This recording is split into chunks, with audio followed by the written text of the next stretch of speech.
Hi Nick. Thanks for helping my project. Could you say a little bit about yourself? Yeah, well, first of all, thank you so much for including me. I've seen some about your project, and it's incredibly exciting. And I mean, what an endeavor to take on to document, history as we know it as it's unfolding. The space world is so crazy and moving so fast. So I'm excited that you've taken that upon yourself to meet all these people. So thanks for allowing me to be a part of it. So my name is Nick Penev, and I'm a space geek. Love everything about space, and I'm just really here for everything that's happening, especially with NASA and Artemis going back to the moon. So yeah. Well, Nick, what do you remember your path to becoming a space geek? Absolutely. I had a lot of fundamental moments when I was a youngster, when I was about 6, 7, 8 years old that contributed to that. My cousin showing me the moon and Saturn through his telescope. When I was that young, seeing Star Wars, you're getting your imagination really boosted in that way. Learning about it in school, learning about space, and having books. There were certain books I can remember very clearly that I had, that got me really excited about it. And as I grew older, I was like, I just need to know everything I can about this. It's just way too cool, and I think there's something really special about space and how it connects everybody in humanity. Well, could you tell me a little bit more about your first space memory, that first moment? Yeah. Let's see. I'm trying to remember which one came chronologically first, but there's one I left out that I feel like is really special that might kind of qualify there. But seeing Comet Hale Bopp in 1997, I was 7 years old at the time, so I was a kid, and I remember leaving a restaurant with my family, and I looked up in the parking lot, and I didn't even know what I was seeing, but I was like, "What is that?" It was a very very cool thing, and we got in the car, and I remember just being glued to the window all the way home as we drove back, and I'll never forget what that looked like. It was the coolest thing, and just knowing that there's something that amazing.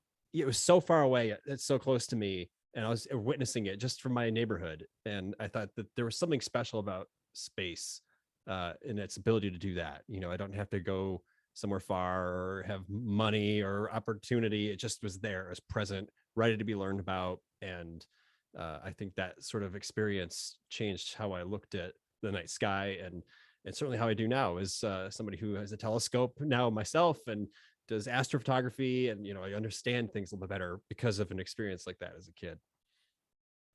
That's really awesome. I imagine like solar eclipses or, like the Mercury transit and, getting to look at like Jupiter and the moons of Jupiter and like a telescope.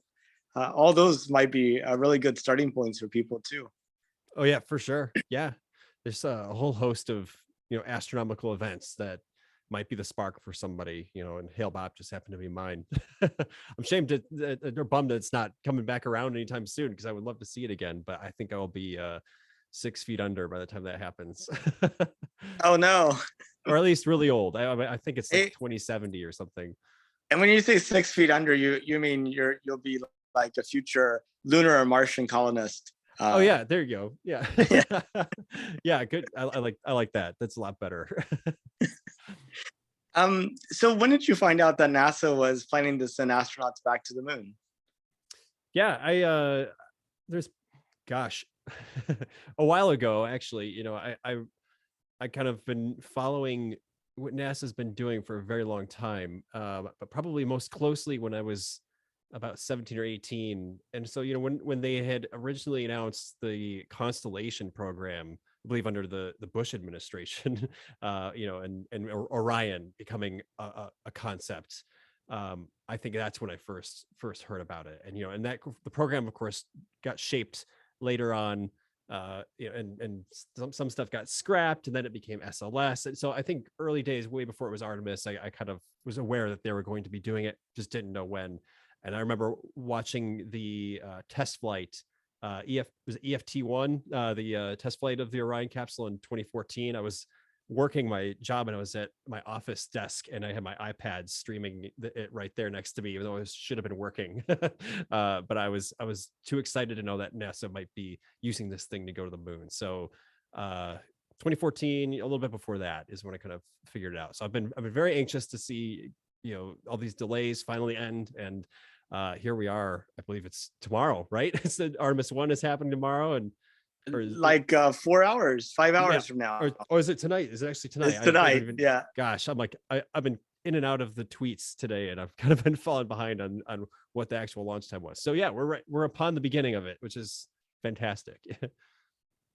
Would it surprise you that most of the people I talk to, like at Starbucks or at the mall, have no clue that we're going back to the moon? Yeah, it's would you say, would it surprise me, or did? Yeah. Oh Would yeah, it surprise absolutely. you?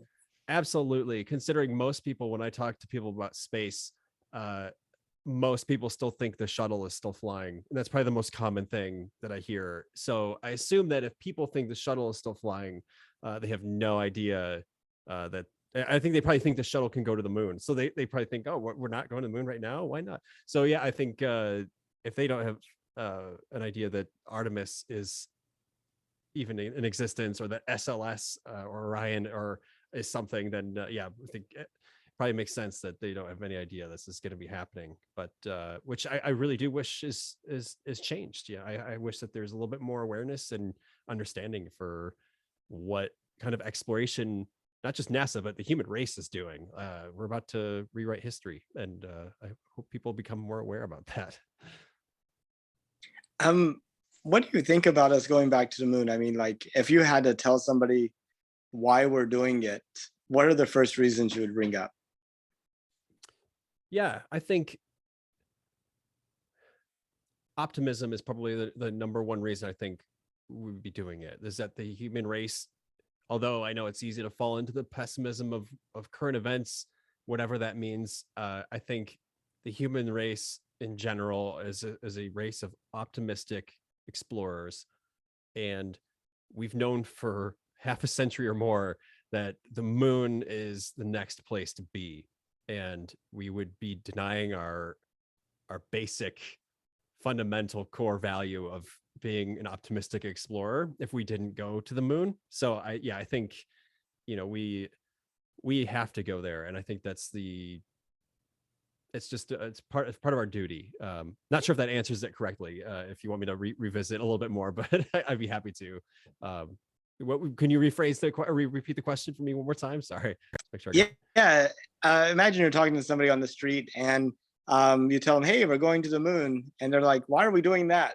What would you say? Wait, why? Yeah. So why? So yeah, I think if we want to understand ourselves better, this generation needs to know what it means to push the frontiers of exploration. And to do that, you need to tap into our optimism as a human species. And I think if we do this successfully, I think we're going to change. And I think that humanity needs that right now, an optimistic change, something to be excited about, and something to be passing on to the next generation so that they can find out what their next thing is. And I think we are standing on the shoulders of generations who've done that.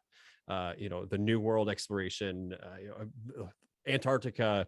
There's all sorts of boundaries we've been pushing for such a long time, and those generations have that to be proud of. And this is just our turn. And I think it's okay to do that. I don't think there's anything wrong with that. And I think we should just really lean into that as it's our time, it's our chance. So let's do it. I've had some people say, why are we going to the moon? Haven't we already been there? And those people might not see this as actually pushing our boundaries. I was wondering what your thoughts would be on that. Yeah, I mean, instantly the mathematical comparison of the Apollo missions in their cumulative totality, 6 missions, 12 humans. Only 12 humans have been there, and only so much square footage or square meterage has been explored of the moon by humans, and not by a probe or anything like that. So I think, how can we possibly say that we know everything there is to know about the moon if we haven't explored it ourselves, put our own hands under the surface or our own feet, and dug through and explored caves and done tests on the materials there? Like, there's just so much left, a lot of rocks left unturned, literally. for us to explore. And I think that's going to teach us a lot about where we've come from and where we can go. What's the possibility for the future? And yeah, I think that's pretty much it. That's pretty awesome. And kind of like taking that a little bit further, if you were to look at humanity 200 years from now, um, how far do you think we would have gotten? 200 years. Yeah, I definitely think that we will have a presence on Mars, an established presence. The moon will be a regular coming and going destination, in my opinion.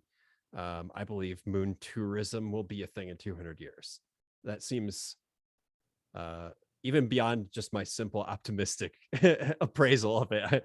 I think we'll go there. We'll even establish that tourist thing. You know, we're already talking about tourists going around the moon just for a trip right now. So certainly in 200 years, I think we'll be there. So the Mars for sure. I think it would be maybe even in the realm of discussion and exploration is to go further beyond to possibly, you know, the moons of Saturn or Jupiter next. I think that, but I'm not quite sure. Even 200 years seems reasonable, given how long it took us to go back to the moon, but also the pace of commercial space pushing the boundaries is probably something that I can't even predict. You know, it might even eclipse my realm of understanding. And, you know, will SpaceX be around in 200 years? Maybe, probably, hopefully. And if they are at the blistering pace they are now, I think in 200 years, they're probably going to go further than I can even expect. So, but I think my safe answer is I think we'll be on Mars pretty consistently, but in 200 years. Yeah, it's kind of difficult because innovation does not happen at a steady rate. You know, I mean, we went for thousands of years without being able to fly. Then you had the Wright brothers in 1903. And then suddenly in 1969, we're taking steps on the moon. And then just, you know, 3 years later, we don't go back to the moon. And we seem to start shrinking technologically, at least from transportation standpoint. So it's almost like we could be if we wanted to be, but if we don't want to Yeah, be, it may never happen.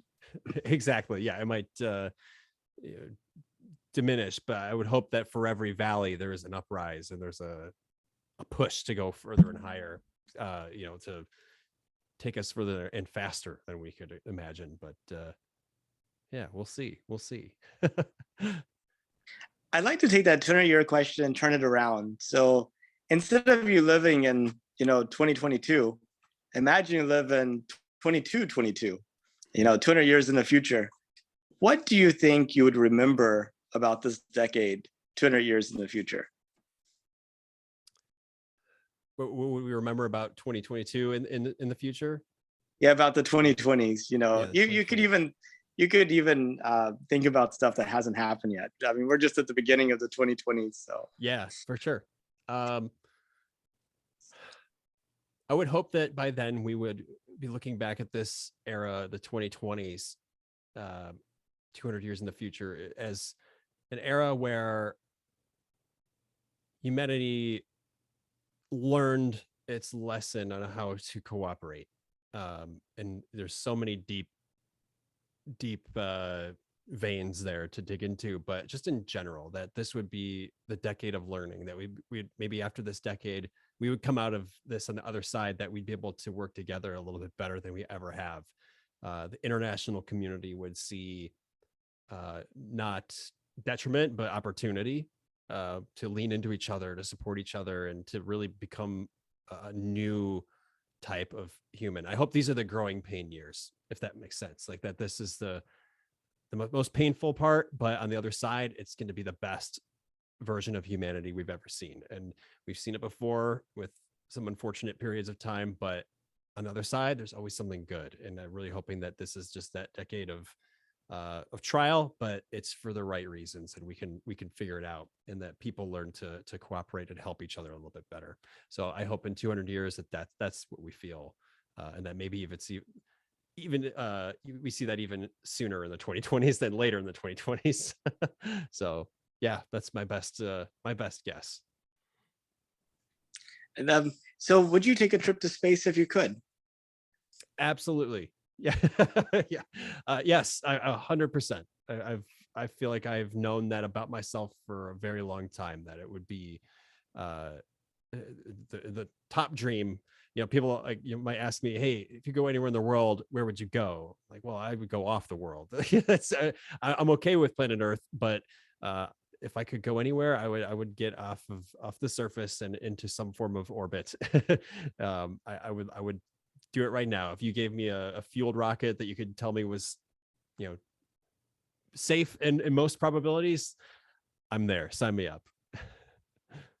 How far would you go? Would you just go to orbit? Would you go to the moon? Would you consider immigrating to Mars?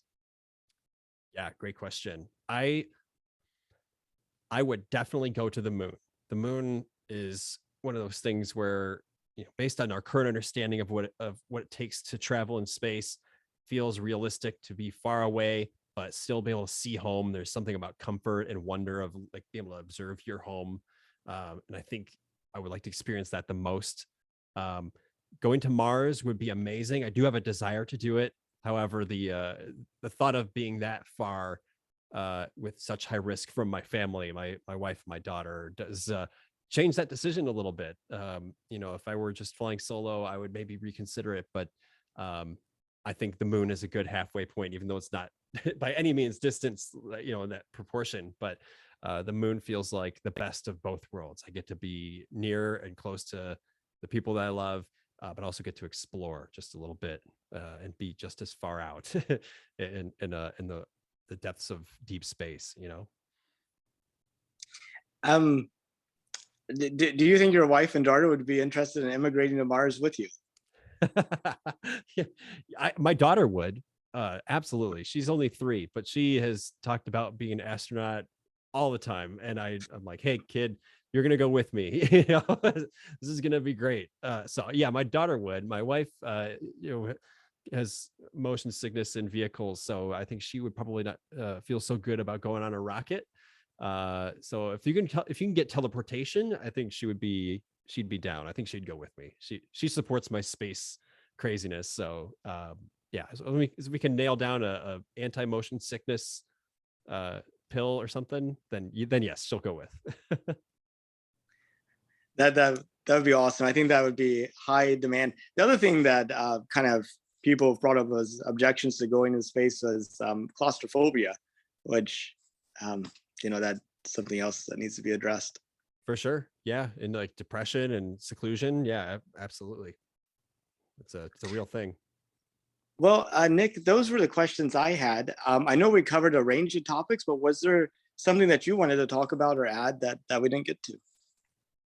Yeah. Let's see. Like I was saying with the kind of the optimism thing, I'm just so hopeful for what is going on in space right now in the space exploration community. I really hope that more people take an interest and intrinsically seek to learn more about what's going on, especially with Artemis in returning to the moon. I did a TikTok just maybe back when the first Artemis attempt happened in August, like right before that. I was out walking my dog and I looked up at the moon. It would happen to be there in the morning. It was still up right before it was setting. And I just had like a little bit of a weird like reality crisis because I thought I knew that Artemis was going off in like 2 weeks, and I was at the time, and I was like, this might be the last time of like a set of weeks, set of months, or even the last couple of years that we have left where humanity is confined to Earth. We take that for granted. We don't really know what that means to have that change, and to know that we're going to be the people to experience that. A permanent presence there, not just some visitors for a couple days or a week and then come back. Like to know that we'll be able to look up the moon and see and know there's people there. It's never happened except for just a few total days, a couple weeks in our entire history. And realizing that's going to change made me excited, scared, and amazed all at the same time. And I made the TikTok because I was like, I want the most people possible to realize this is happening. And I really hope people feel like their soul kind of gets warped around this momentum change here. It's too cool. And I'm just really excited to see what happens, and to know that we're going to be a part of it is the best thing ever. So Wow, no, that puts it in a whole new perspective. It's almost like going through a door for the first time. You could, now that you have always have gone through that door, you know. Right. Yeah. There'll never be a time. We're going to have generations just after this. A couple of years when kids start being born, they're never going to know what a time was like with humans not on the moon. That's, I guess, really maybe the best way I could describe what I felt. And I'm like, that's crazy. I mean, all we've ever known is humans not being there. And now any baby born in just a few short years is going to know nothing but a human presence on the moon. It's going to be normal. How are we supposed to deal with that? I mean, I'm looking forward to the day where the activity on the moon is visible from the Earth. Like, I mean, I think that would be truly transformative. Oh yeah. I mean, just seeing the space station right now, just go around only 250 miles away from us is a marvel, but being able to see that far out to see human activity, yeah, like a colony or some kind of construct, through a telescope, or even with your naked eye. I mean, that's the dream right there. Let's make that happen. Because I think that'll change our perspective every time we walk out at night. And I think, how could you not be excited? That's true. Well, Nick, I really appreciate your time, and thank you so much for participating in my project. Yes, absolutely. It's my absolute pleasure, and good luck with the rest of your interviews. I think you're going to 2024. Is that correct? The end of 2024, yes. Ooh, okay. Yeah. Well, 700 more days to go. Well, keep doing all the good work. You're doing great. I'm rooting for you, and I cannot wait to see what you do with this and what becomes of it. So best of luck to you, man. Well, thank you, Nick. And if you know anybody else willing to have a conversation, please send them my way. Will do. Absolutely. Okay. Well, have a good night. And if you stay up for the launch, I hope it goes off without a hitch. I'm planning to stay up, so I'm betting big on this one. Yeah, right on. Absolutely. Thank you so much. You have a great night. Okay. Good night. All right. Take care. Nice to meet you. Bye-bye.